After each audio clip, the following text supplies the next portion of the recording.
shouldn't be added, so it's the honorable mention.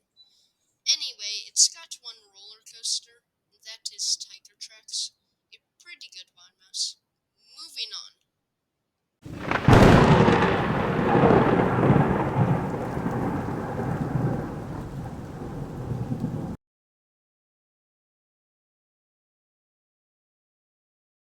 Number 5, Fun Spot America Kissimmee.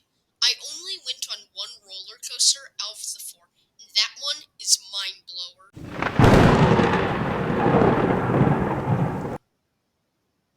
It is rougher than Renegade or Outlaw. It's a gravity group hybrid roller coaster with a corkscrew, and it's rough as heck. Anyway, the park has 4 roller coasters: Mind Blower, Galaxy Spin, Hurricane, and Kiddie Coaster. Yeah, that's its name. Just Kiddie Coaster, the Kiddie Coaster. You can buy tickets or pay for each ride individually, which is how I rode on Mind Blower.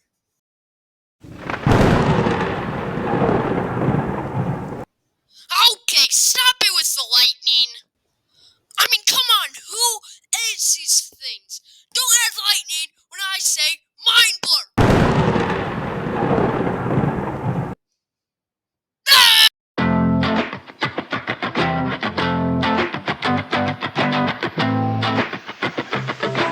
All in all, if I'm in the area, I will go back, just not for Mind Blower.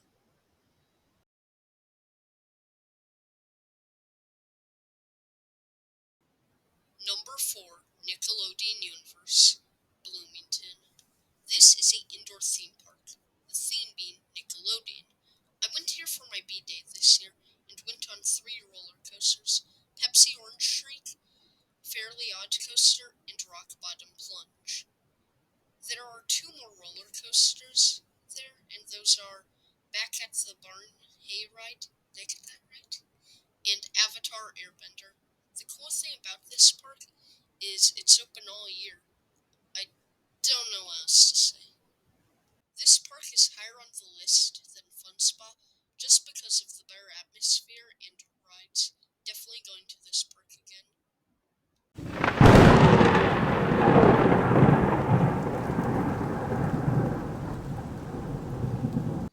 Number 3, Adventureland, Altoona.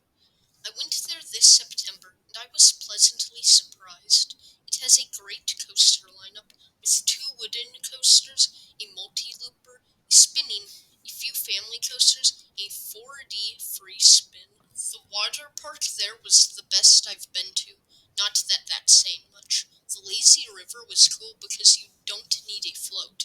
The wave pool was 3 times the size of the one at Sauk City Valley Fair. Typhoon was fine, and so was Kokomo Cove. And the Mad Racer was perfect. I got 3 rides on it, and that was absolute fun every time.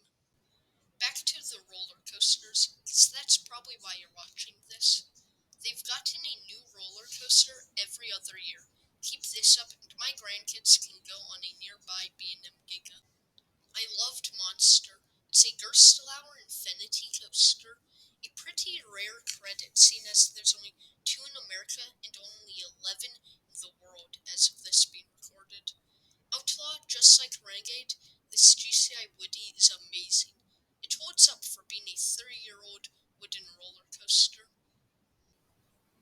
For flat rides, the Space Shot was great. Track and Falls has a log flume, and there was caution tape on some of it. The train was okay. Yeah, I didn't go on that many flat rides, and the train kinda sucked. All in all, I will go back to Discount Disney.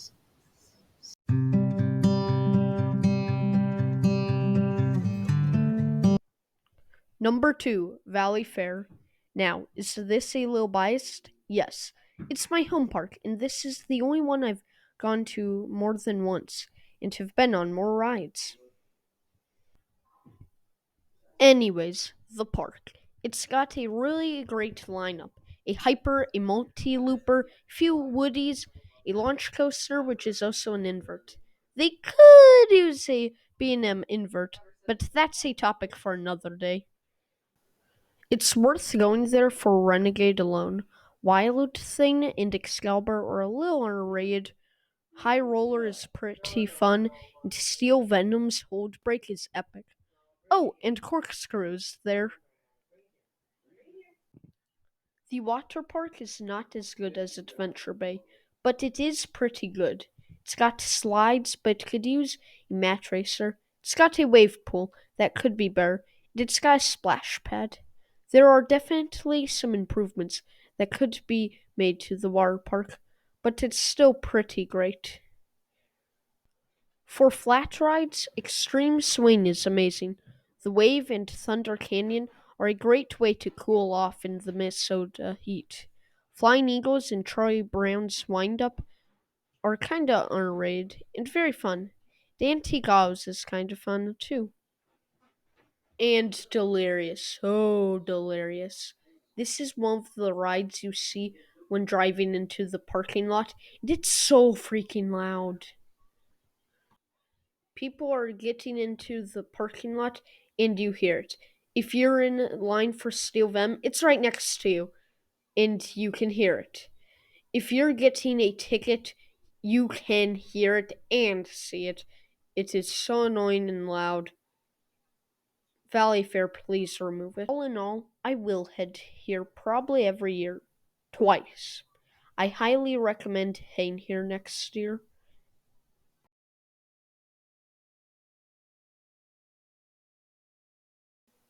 Number 1, Islands of Adventure. I went here during a hurricane, and do you know what that means? Short lines and front row seating. The roller coasters. The Incredible Hulk coaster is a B&M sitting coaster with 7 inversions, including a cobra roll and a few loops. It has a max height of 110 feet, top speed of 67 miles per hour. To my favorite part, a chain lift with a launch.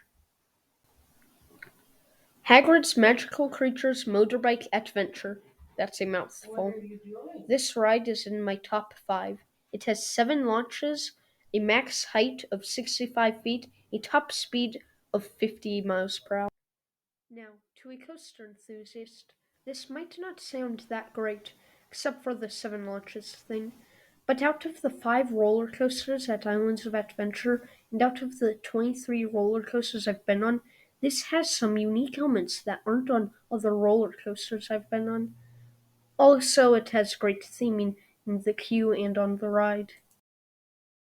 Velocicoaster, my favorite roller coaster. Instead of making the video longer, here are the stats. On top of all that, this is heavily themed, has lots of airtime, and it is super smooth.